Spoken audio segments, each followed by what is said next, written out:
मंच पर विराजमान गुजरात के राज्यपाल श्री आचार्य देवव्रत जी, मुख्यमंत्री श्री विजय रूपाणी जी, केंद्रीय मंत्रिपरिषद के मेरे सहयोगी श्री प्रहलाद पटेल जी, लोकसभा में मेरे साथी सांसद श्री CR पाटिल जी,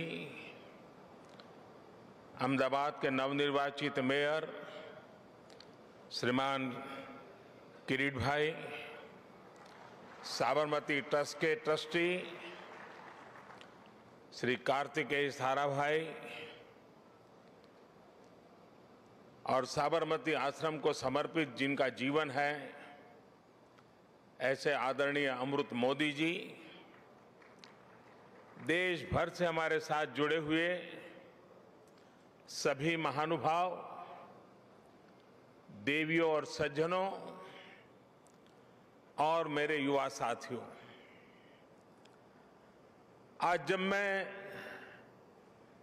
सुबह दिल्ली से निकला तो बहुत ही अद्भुत संयोग हुआ। अमृत महोत्सव के प्रारंभ होने से पहले आज देश की राजधानी में अमृत वर्षा भी हुई और वरुण देव ने आशीर्वाद भी दिया।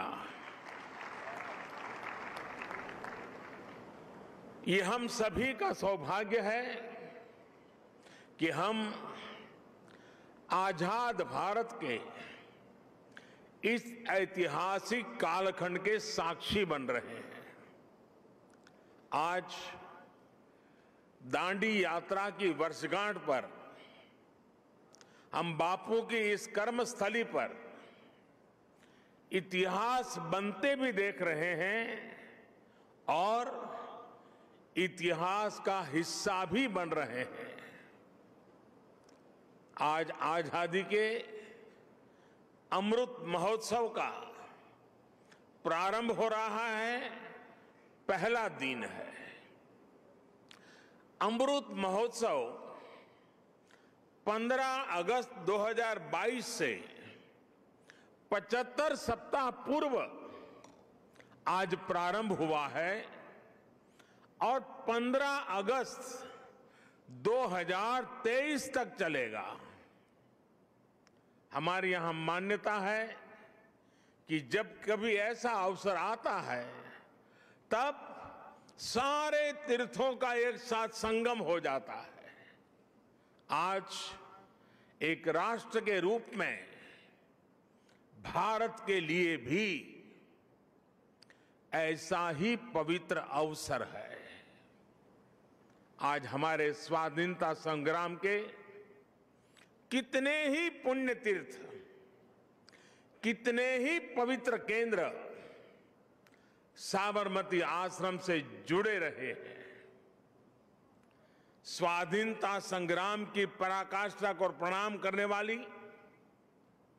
अंडमान की सेल्यूलर जेल, अरुणाचल प्रदेश से एंग्लो इंडियन वॉर की गवाह केकर मॉर्निंग की भूमि, मुंबई का अगस्त क्रांति मैदान, पंजाब का जलियांवाला बाग, उत्तर प्रदेश का मेरठ, काकोरी और झांसी, देश भर में ऐसे कितने ही स्थान पर आज एक साथ इस अमृत महोत्सव का श्री गणेश हो रहा है। ऐसा लग रहा है जैसे आजादी के असंख्य संघर्ष, असंख्य बलिदानों का और असंख्य तपस्याओं की ऊर्जा पूरे भारत में एक साथ पुनर्जागृत हो रही है। मैं इस पुण्य अवसर पर बापू के चरणों में अपने श्रद्धा सुमन अर्पित करता हूं। मैं देश के स्वाधीनता संग्राम में अपने आप को आहूत करने वाले, देश को नेतृत्व देने वाली सभी महान विभूतियों के चरणों में आदरपूर्वक नमन करता हूं, उनका कोटि कोटि वंदन करता हूं। मैं उन सभी वीर जवानों को भी नमन करता हूं जिन्होंने आजादी के बाद भी राष्ट्र रक्षा की परंपरा को जीवित रखा, देश की रक्षा के लिए सर्वोच्च बलिदान दिए, शहीद हो गए।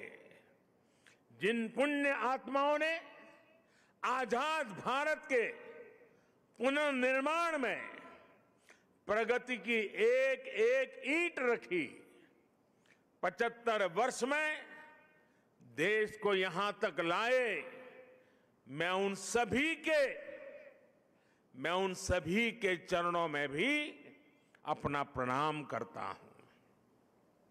साथियों, जब हम गुलामी के उस दौर की कल्पना करते हैं जहां करोड़ों करोड़ लोगों ने सदियों तक आजादी की एक सुबह का इंतजार किया, तब ये एहसास और बढ़ता है कि आजादी के 75 साल का अवसर कितना ऐतिहासिक है, कितना गौरवशाली है।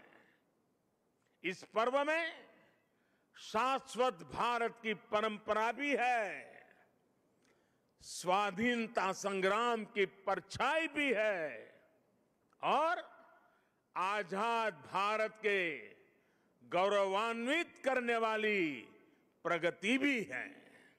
इसलिए अभी आपके सामने जो प्रेजेंटेशन रखा गया, उसमें अमृत महोत्सव के 5 स्तंभों पर विशेष जोर दिया गया है। Freedom struggle, ideas at 75, achievements at 75, actions at 75 और रिजॉल्व्स एट 75।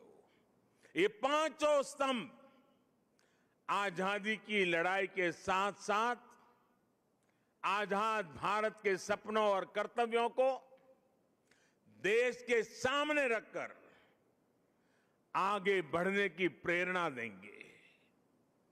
इन्हीं संदेशों के आधार पर आज अमृत महोत्सव की वेबसाइट के साथ चरखा अभियान और आत्मनिर्भर इंक्यूबेटर को भी लॉन्च किया गया है। भाइयों और बहनों, इतिहास साक्षी है कि किसी राष्ट्र का गौरव तभी जागृत रहता है जब वो अपने स्वाभिमान और बलिदान की परंपराओं को अगली पीढ़ी को भी सिखाता है, संस्कारित करता है, उन्हें इसके लिए निरंतर प्रेरित करता है। किसी राष्ट्र का भविष्य तभी उज्जवल होता है जब वो अपने अतीत के अनुभवों और विरासत के गर्व से पल पल जुड़ा रहता है। फिर भारत के पास तो गर्व करने के लिए अथाह भंडार है, समृद्ध इतिहास है, चेतनामय सांस्कृतिक विरासत है। इसलिए आजादी के 75 साल का यह अवसर एक अमृत की तरह वर्तमान पीढ़ी को प्राप्त होगा। एक ऐसा अमृत जो हमें प्रतिपल देश के लिए जीने, देश के लिए कुछ करने के लिए प्रेरित करेगा। साथियों, हमारे यहां वेदों में एक वाक्य है, मृत्यो मुक्षीय मामृताम, अर्थात हम दुख, कष्ट, क्लेश और विनाश से निकलकर अमृत की तरफ बढ़ें, अमरता की ओर बढ़ें। यही संकल्प आजादी के इस अमृत महोत्सव का भी है। आजादी का अमृत महोत्सव यानी आजादी की ऊर्जा का अमृत। आजादी का अमृत महोत्सव यानी स्वाधीनता सेनानियों से प्रेरणाओं का अमृत। आजादी का अमृत महोत्सव यानी नए विचारों का अमृत, नए संकल्पों का अमृत। आजादी का अमृत महोत्सव यानी आत्मनिर्भरता का अमृत। और इसलिए ये महोत्सव राष्ट्र के जागरण का महोत्सव है। ये महोत्सव सुराज्य के सपने को पूरा करने का महोत्सव है। ये महोत्सव वैश्विक शांति का, विकास का महोत्सव है। साथियों, अमृत महोत्सव का शुभारंभ दांडी यात्रा के दिन हो रहा है। उस ऐतिहासिक क्षण को पुनर्जीवित करने के लिए एक यात्रा भी अभी शुरू होने जा रही है। यह अद्भुत संयोग है कि दांडी यात्रा का प्रभाव और संदेश भी वैसा ही है जो आज देश अमृत महोत्सव के माध्यम से लेकर आगे बढ़ रहा है। गांधी जी की इस एक यात्रा ने आजादी के संघर्ष को एक नई प्रेरणा के साथ जन जन से जोड़ दिया था। इस एक यात्रा ने अपनी आजादी को लेकर भारत के नजरिए को पूरी दुनिया तक पहुंचा दिया था। ऐसा ऐतिहासिक, और ऐसा इसलिए क्योंकि बापू की दांडी यात्रा में आजादी के आग्रह के साथ साथ भारत के स्वभाव और भारत के संस्कारों का भी समावेश था। हमारे यहां नमक को कभी उसकी कीमत से नहीं आंका गया। हमारे यहां नमक का मतलब है ईमानदारी। हमारे यहां नमक का मतलब है विश्वास। हमारे यहां नमक का मतलब है वफादारी। हम आज भी कहते हैं कि हमने देश का नमक खाया है। ऐसा इसलिए नहीं क्योंकि नमक कोई बहुत कीमती चीज है। ऐसा इसलिए क्योंकि नमक हमारे यहां श्रम और समानता का प्रतीक है। उस दौर में नमक भारत की आत्मनिर्भरता का एक प्रतीक था। अंग्रेजों ने भारत के मूल्यों के साथ साथ इस आत्मनिर्भरता पर भी चोट की। भारत के लोगों को इंग्लैंड से आने वाले नमक पर निर्भर हो जाना पड़े। गांधी जी ने देश के उस पुराने दर्द को समझा, जन जन से जुड़ी उस नब्ज को पकड़ा और देखते ही देखते ये आंदोलन हर एक भारतीय का आंदोलन बन गया, हर एक भारतीय का संकल्प बन गया। साथियों, इसी तरह आजादी की लड़ाई में अलग अलग संग्रामों, अलग अलग घटनाओं की भी अपनी प्रेरणाएं हैं, अपने संदेश हैं, जिन्हें आज का भारत आत्मसात कर आगे बढ़ सकता है। 1857 का स्वातंत्र संग्राम, महात्मा गांधी का विदेश से लौटना, देश को सत्याग्रह की ताकत फिर याद दिलाना, लोकमान्य तिलक का पूर्ण स्वराज का आह्वान, नेताजी सुभाष चंद्र बोस के नेतृत्व में आजाद हिंद फौज का दिल्ली मार्च, दिल्ली चलो, ये नारा आज भी हिंदुस्तान भूल नहीं सकता है। 1942 का अविस्मरणीय आंदोलन, अंग्रेजों भारत छोड़ो का वो उद्घोष, ऐसे कितने ही अनगिनत पड़ाव जिनसे हम प्रेरणा लेते हैं, ऊर्जा लेते हैं। ऐसे कितने ही हुतात्मा सेनानी हैं जिनके प्रति देश हर रोज अपनी कृतज्ञता व्यक्त करता है। 1857 की क्रांति के मंगल पांडे, तात्या टोपे जैसे वीर हों, अंग्रेजों की फौज के सामने निर्भीक गर्जना करने वाली रानी लक्ष्मीबाई हो, कित्तूर की रानी चेन्नम्मा हो, रानी गाइडिनल्यू हो, चंद्रशेखर आजाद, रामप्रसाद बिस्मिल, भगत सिंह, सुखदेव, राजगुरु, अतफाउल्लाह खां, गुरु राम सिंह, टिटू जी, पोल रामास्वामी जैसे वीर हो, या फिर पंडित नेहरू, सरदार पटेल, बाबा साहब आंबेडकर, सुभाष चंद्र बोस, मौलाना आजाद, खान अब्दुल गफार खान, वीर सावरकर जैसे अनगिनत जननायक, ये सभी महान व्यक्तित्व आजादी के आंदोलन के पथदर्शक रहे हैं।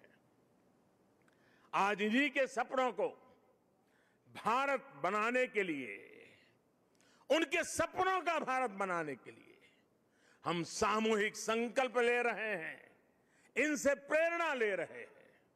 साथियों, हमारे स्वाधीनता संग्राम में ऐसे भी कितने आंदोलन हैं, कितने ही संघर्ष हैं जो देश के सामने उस रूप में नहीं आए जैसे आने चाहिए थे।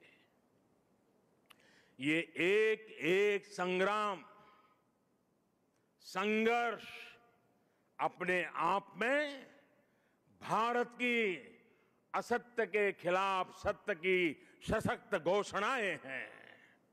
ये एक एक संग्राम भारत के स्वाधीन स्वभाव के सबूत है।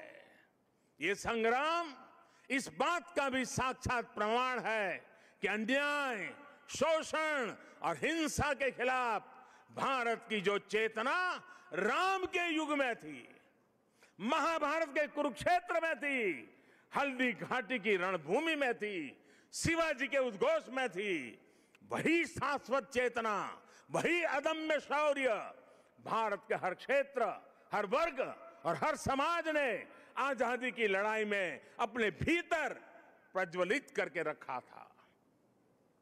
जननी जन्मभूमिश्च स्वर्गादपि करियसी, ये मंत्र आज भी हमें प्रेरणा देता है। आप देखिए हमारे इस इतिहास को, कोल आंदोलन हो या हो संघर्ष, खांसी आंदोलन हो या संथाल क्रांति, कछोहा कछार नागा संघर्ष हो या कूका आंदोलन, भील आंदोलन हो या मुंडा क्रांति, सन्यासी आंदोलन हो या रमोसी संघर्ष, कित्तूर आंदोलन, त्रावणकोर आंदोलन, बारडोली सत्याग्रह, चंपारण सत्याग्रह, संबलपुर संघर्ष, चुआर संघर्ष, बुंदेल संघर्ष, ऐसे कितने ही संघर्ष और आंदोलनों ने देश के हर भूभाग को, हर कालखंड में आजादी की ज्योति से प्रज्वलित रखा।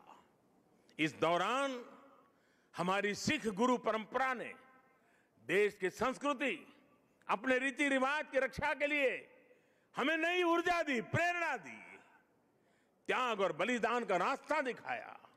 और इसका एक और अहम पक्ष है जो हमें बार बार याद करना चाहिए। साथियों, आजादी के आंदोलन की इस ज्योति को निरंतर जागृत करने का काम पूर्व, पश्चिम, उत्तर, दक्षिण, हर दिशा में, हर क्षेत्र में हमारे संतों ने, महंतों ने, आचार्यों ने, भगवतों ने निरंतर किया था।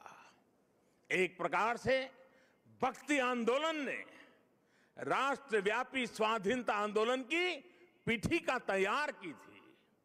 पूर्व में चैतन्य महाप्रभु, रामकृष्ण परमहंस, श्रीमद शंकर देव जैसे संतों के विचारों ने समाज को दिशा दी, अपने लक्ष्य पर केंद्रित रखा। पश्चिम में मीराबाई, एकनाथ, तुकाराम, रामदास, नरसिंह मेहता हुए।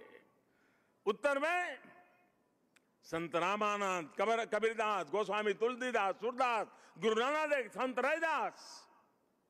दक्षिण में माधवाचार्य, निम्बाकारचार्य, वल्लभाचार्य, रामानुजाचार्य हुए। भक्ति काल के इसी खंड में मलिक मोहम्मद जायसी, रसखान, सूरदास, केशवदास, विद्यापति जैसे महानुभावों ने अपनी रचनाओं से समाज को अपनी कमियां सुधारने के लिए प्रेरित किया। ऐसे अनेकों व्यक्तित्वों के कारण यह आंदोलन क्षेत्र की सीमा से बाहर निकल करके पूरे भारत के जन जन को अपने आप में समेट लिया। आजादी के असंख्य आंदोलनों में ऐसे कितने ही सेनानी, संत आत्माएं, ऐसे अनेक वीर बलिदानी हैं जिनकी एक एक गाथा अपने आप में इतिहास का एक एक स्वर्णिम अध्याय है। हमें इन महानायकों, महानायिकाओं, उनका जीवन इतिहास भी देश के सामने पहुंचाना है। इन लोगों की जीवन गाथाएं, उनके जीवन का संघर्ष, हमारे स्वतंत्रता आंदोलन के उतार चढ़ाव, कभी सफलता कभी असफलता, हमारी आज की पीढ़ी को जीवन का हर पाठ सिखाएगी। एकजुटता क्या होती है, लक्ष्य को पाने की जिद क्या होती है, जीवन का हर रंग वो और बेहतर तरीके से समझेंगे। भाई और बहनों, आपको याद होगा इसी भूमि के वीर सपूत श्यामजी कृष्ण वर्मा अंग्रेजों की धरती पर रहकर उनकी नाक के नीचे जीवन की आखिरी सांस तक आजादी के लिए संघर्ष करते रहे। लेकिन उनकी अस्थियां 7 दशकों तक इंतजार करती रहीं कि कब उन्हें भारत माता की गोद नसीब होगी। आखिरकार 2003 में विदेश से श्यामजी कृष्ण वर्मा की अस्थियां मैं अपने कंधे पर उठा करके ले आया था। ऐसे कितने ही सेनानी हैं, देश पर अपना सब कुछ समर्पित कर देने वाले लोग हैं। देश के कोने कोने से कितने ही दलित, आदिवासी, महिलाएं और युवा हैं जिन्होंने असंख्य तप और त्याग किए। याद करिए तमिलनाडु के 32 वर्षीय नौजवान कोडिकात कुमरन, उनको याद कीजिए। अंग्रेजों ने उस नौजवान को सिर में गोली मार दी, लेकिन उन्होंने मरते हुए भी देश के झंडे को जमीन में नहीं गिरने दिया। तमिलनाडु में उनके नाम से ही कोडिकात शब्द जुड़ गया, जिसका अर्थ है झंडे को बचाने वाला। तमिलनाडु की ही वेलु नाचियार वो पहली महारानी थी जिन्होंने अंग्रेजी हुकूमत के खिलाफ लड़ाई लड़ी थी। इसी तरह हमारे देश के आदिवासी समाज ने अपनी वीरता और पराक्रम से लगातार विदेशी हुकूमत को घुटनों पर लाने का काम किया। झारखंड में भगवान बिरसा मुंडा, उन्होंने अंग्रेजों को चुनौती दी थी। तो मुर्मू भाइयों ने संथाल आंदोलन का नेतृत्व किया था। ओडिशा के चक्रा बिसोई ने लड़ाई छेड़ी तो लक्ष्मण नायक ने गांधीवादी तरीकों से चेतना फैलाई। आंध्र प्रदेश में मन्यम बिरुडी यानी जंगलों के हीरो अल्लूरी सीराराम राजू ने रंपा आंदोलन का बिगल फूका था। पासलथा खुंगचेरा ने मिजोरम की पहाड़ियों में अंग्रेजों से लोहा लिया था। ऐसे ही गोमधर, कंवर, लसित बोरफुकन और सीरत सिंह जैसे असम और पूर्वोत्तर के अनेकों स्वाधीनता सेनानी थे जिन्होंने देश की आजादी में योगदान दिया है। यहां गुजरात में बड़ौदा के पास जांबुगाड़ा जाने के रास्ते पर हमारे नायका कौम के आदिवासियों को बलिदान कैसे भूल सकते हैं। मानगढ़ में गोविंद गुरु के नेतृत्व में सैकड़ों आदिवासियों का नरसंहार हुआ। उन्होंने लड़ाई लड़ी। देश इनके बलिदान को हमेशा याद रखेगा। साथियों, मां भारती के ऐसे ही वीर सपूतों का इतिहास देश के कोने कोने में, गांव गांव में है। देश इतिहास के इस गौरव को सहेजने के लिए पिछले 6 सालों से सजग प्रयास कर रहा है। हर राज्य, हर क्षेत्र में इस दिशा में प्रयास किया जा रहा है। दांडी यात्रा से जुड़े स्थल का पुनरुद्धार देश ने 2 साल पहले ही पूरा किया था। मुझे खुद इस अवसर पर दांडी जाने का सौभाग्य मिला था। अंडमान में जहां नेताजी सुभाष बोस ने देश की पहली आजाद सरकार बनाकर तिरंगा फहराया था, देश ने उस विस्मृत इतिहास को भी भव्य आकार दिया है। अंडमान निकोबार के द्वीपों को स्वतंत्रता संग्राम के नामों पर रखा गया है। आजाद हिंद सरकार के 75 साल पूरे होने पर लाल किले पर भी आयोजन किया गया, तिरंगा फहराया गया और नेताजी सुभाष बाबू को श्रद्धांजलि दी गई। गुजरात में सरदार वल्लभ भाई पटेल की विश्व की सबसे ऊंची प्रतिमा उनके अमर गौरव को पूरी दुनिया तक पहुंचा रही है। जलियांवाला बाग में स्मारक हो या फिर पाइका आंदोलन की स्मृति में स्मारक, सभी पर काम हुआ। बाबा साहब आंबेडकर से जुड़े जो 7 दशकों से भूले बिसरे पड़े थे, उनका भी विकास देश ने पंचतीर्थ के रूप में किया है। इन सबके साथ ही देश ने आदिवासी स्वाधीनता सेनानियों के इतिहास को देश तक पहुंचाने के लिए, आने वाली पीढ़ियों के लिए पहुंचाने के लिए हमारे आदिवासियों के संघर्ष की कथाओं को जोड़ता हुआ देश में म्यूजियम बनाने का एक प्रयास शुरू किया है। साथियों, आजादी के आंदोलन के इतिहास की तरह ही आजादी के बाद के 75 वर्ष की यात्रा सामान्य भारतीयों के परिश्रम, इनोवेशन, उद्यमशीलता का प्रतिबिंब है। हम भारतीय चाहे देश में रहे हो या फिर विदेशों में, हमने अपनी मेहनत से खुद को साबित किया है। हमें गर्व है हमारे संविधान पर, हमें गर्व है हमारी लोकतांत्रिक परंपराओं पर। लोकतंत्र की जननी भारत आज भी लोकतंत्र को मजबूती देते हुए आगे बढ़ रहा है। ज्ञान विज्ञान से समृद्ध भारत आज मंगल से लेकर चंद्रमा तक अपनी छाप छोड़ रहा है। आज भारत की सेना का सामर्थ्य अपार है, तो आर्थिक रूप से भी हम तेजी से आगे बढ़ रहे हैं। आज भारत का स्टार्टअप इकोसिस्टम दुनिया में आकर्षण का केंद्र बना है, चर्चा का विषय है। आज दुनिया के हर मंच पर भारत की क्षमता और भारत की प्रतिभा की गुंज है। आज भारत अभाव के अंधकार से बाहर निकलकर 130 करोड़ से अधिक आकांक्षाओं की पूर्ति के लिए आगे बढ़ रहा है। साथियों, ये भी हम सभी का सौभाग्य है। आजाद भारत के 75 साल और नेताजी सुभाष चंद्र बोस की जन्म जयंती के 125 वर्ष हम साथ साथ मना रहे हैं।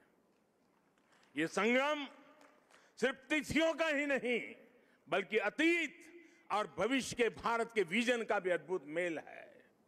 नेताजी सुभाष चंद्र बोस ने कहा था कि भारत की आजादी की लड़ाई सिर्फ ब्रिटिश साम्राज्यवाद के विरुद्ध नहीं है, बल्कि वैश्विक साम्राज्यवाद के विरुद्ध है।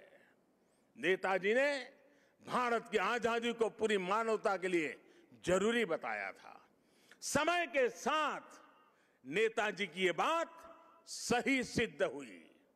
भारत आजाद हुआ तो दुनिया में दूसरे देशों में भी स्वतंत्रता की आवाजें बुलंद हुई और बहुत ही कम समय में साम्राज्यवाद का दायरा सिमट गया। और साथियों, आज भी भारत की उपलब्धियां आज सिर्फ हमारी अपनी नहीं है, बल्कि ये पूरी दुनिया को रोशनी दिखाने वाली है, पूरी मानवता को उम्मीद जगाने वाली है। भारत की आत्मनिर्भरता से ओतप्रोत हमारी विकास यात्रा पूरी दुनिया की विकास यात्रा को गति देने वाली है। कोरोना काल में यह हमारे सामने प्रत्यक्ष सिद्ध भी हो रहा है। मानवता को महामारी के संकट से बाहर निकालने में, वैक्सीन निर्माण में भारत की आत्मनिर्भरता का आज पूरी दुनिया को लाभ मिल रहा है। आज भारत के पास वैक्सीन का सामर्थ्य है, तो वसुधैव कुटुंबकम के भाव से हम सबके दुख दूर करने में काम आ रहे हैं। हमने दुख किसी को नहीं दिया, लेकिन दूसरों का दुख कम करने में खुद को खपा रहे हैं। यही भारत का आदर्श है, यही भारत का शाश्वत दर्शन है, यही आत्मनिर्भर भारत का भी तत्व ज्ञान है। आज दुनिया के देश भारत का धन्यवाद कर रहे हैं, भारत में भरोसा कर रहे हैं। यही नए भारत के सूर्योदय की पहली छटा है, यही हमारे भव्य भविष्य की पहली आभा है। साथियों, गीता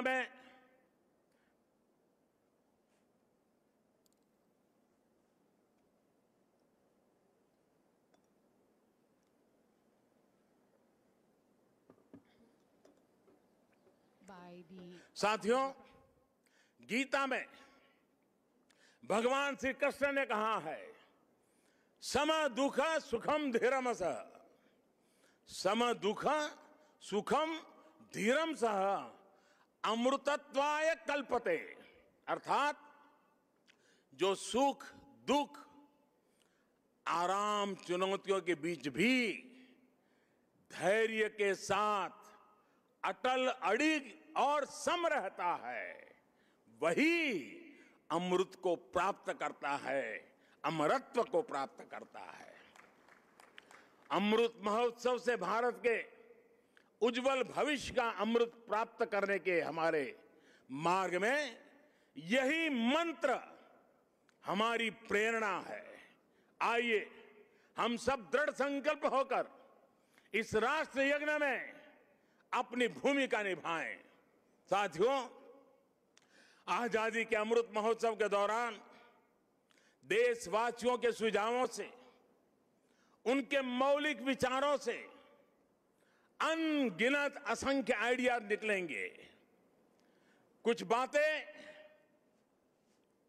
अभी जब मैं आ रहा था तो मेरे मन में भी चल रही थी। जन भागीदारी, जन सामान्य को जोड़ना। देश का कोई नागरिक ऐसा न हो कि इस अमृत महोत्सव का हिस्सा न हो। अब जैसे मान लीजिए हम छोटा सा एक उदाहरण दें। अब सभी स्कूल कॉलेज आजादी से जुड़ी हुई 75 घटनाओं का संकलन करें। हर स्कूल तय करे कि हमारी स्कूल आजादी के 75 घटनाओं का संकलन करेगी। 75 ग्रुप बनाए, उन घटनाओं पर वो 75 विद्यार्थी, 75 ग्रुप, जिसमें 800, 1000, 2000 विद्यार्थी हो सकते हैं। एक स्कूल ये कर सकता है। छोटे छोटे हमारे शिशु मंदिर के बच्चे होते हैं, बाल मंदिर के बच्चे होते हैं। आजादी के आंदोलन से जुड़े 75 महापुरुषों की सूची बनाए, उनकी वेशभूषा करें, उनके एक एक वाक्य को बोले, उसका कंपटीशन हो। स्कूल में भारत के नक्शे पर आजादी से जुड़े 75 स्थान चिन्हित किए जाए। बच्चों को बताया जाए, बताओ भाई बारडोली कहाँ आया, चंपारण कहाँ आया। लॉ कॉलेज के छात्र छात्राएं ऐसी 75 घटनाएं खोजे, और मैं हर कॉलेज से आग्रह करूंगा, हर लॉ स्कूल से आग्रह करूंगा, 75 घटनाएं खोजे जिसमें आजादी की लड़ाई जब चल रही थी तब कानूनी जंग कैसे चला, कानूनी लड़ाई कैसे चली, कौन लोग थे कानूनी लड़ाई लड़ रहे थे, आजादी के वीरों को बचाने के लिए कैसे कैसे प्रयास हुए, अंग्रेज सल्तनत के जुडिशरी का क्या रवैया था। सारी बातें हम लिख सकते हैं। जिनका इंटरेस्ट नाटक में है वो नाटक लिखे, फाइनेंस के विद्यार्थी उन घटनाओं पर पेंटिंग बनाए, जिसका मन करे कि वो गीत लिखे वो कविताएं लिखे। ये सब शुरू में हस्तलिखित हो, बाद में इसको डिजिटल स्वरूप भी दिया जाए। और मैं चाहूंगा कुछ ऐसा कि हर स्कूल कॉलेज का ये प्रयास उस स्कूल कॉलेज की धरोहर बन जाए, और कोशिश हो कि ये काम इसी 15 अगस्त से पहले पूरा कर लिया जाए। अब देखिए पूरी तरह वैचारिक अधिष्ठान तैयार हो जाएगा। बाद में इसे जिला व्यापी, राज्यव्यापी, देशव्यापी स्पर्धाएं भी आयोजित हो सकती हैं। हमारे युवा, हमारे स्कॉलर्स ये जिम्मेदारी उठाएं कि वो हमारे स्वाधीनता सेनानियों के इतिहास लेखन में देश के प्रयासों को पूरा करेंगे। आजादी के आंदोलन में और उसके बाद हमारे समाज की जो उपलब्धियां रही है उन्हें दुनिया के सामने और प्रखरता से लाएंगे। मैं कला, साहित्य, नाट्य जगत, फिल्म जगत और डिजिटल एंटरटेनमेंट से जुड़े लोगों से भी आग्रह करूंगा, कितनी अद्वितीय कहानियां हमारे अतीत में बिखरी पड़ी है, इन्हें तलाशिए, इन्हें जीवंत कीजिए, आने वाली पीढ़ी के लिए तैयार कीजिए। अतीत से सीखकर भविष्य के निर्माण की जिम्मेदारी हमारे युवाओं को ही उठानी है। साइंस हो, टेक्नोलॉजी हो, मेडिकल हो, पॉलिटिक्स हो, आर्ट हो, कल्चर हो, आप जिस भी फील्ड में हैं, अपनी फील्ड का कल, आने वाला कल बेहतर कैसे हो, इसके लिए प्रयास किया जाए। मुझे विश्वास है कि 130 करोड़ देशवासी आजादी के इस अमृत महोत्सव से जब जुड़ेंगे, लाखों स्वाधीनता सेनानियों से प्रेरणा लेंगे, तो भारत बड़े से बड़े लक्ष्यों को पूरा करके रहेगा। अगर हम देश के लिए, समाज के लिए, हर हिंदुस्तानी अगर एक कदम चलता है तो देश 130 करोड़ कदम आगे बढ़ जाता है। भारत एक बार फिर आत्मनिर्भर बनेगा, विश्व को नई दिशा दिखा देगा। इन्हीं शुभकामनाओं के साथ आज जो दांडी यात्रा के लिए चल रहे हैं, एक प्रकार से बड़े तामझाम के बिना छोटे स्वरूप में आज उसका प्रारंभ हो रहा है, लेकिन आगे चलते चलते चलते जैसे दिन बीतते जाएंगे, हम 15 अगस्त के निकट पहुंचेंगे। ये एक प्रकार से पूरे हिंदुस्तान को अपने में समेट लेगा, ऐसा बड़ा महोत्सव बन जाएगा, ऐसा मुझे विश्वास है। हर नागरिक का संकल्प होगा, हर संस्था का संकल्प होगा, हर संगठन का संकल्प होगा, देश को आगे ले जाने का, आजादी के दीवानों को श्रद्धांजलि देने का यही रास्ता होगा। मैं इन्हीं कामना के साथ, इन्हीं शुभकामनाओं के साथ मैं फिर एक बार आप सबको बहुत बहुत धन्यवाद देता हूं। मेरे साथ बोलेंगे भारत माता की, भारत माता की, भारत माता की, भारत माता की। वंदे वंदे वंदे वंदे। जय हिंद, जय हिंद, जय हिंद। Pictures of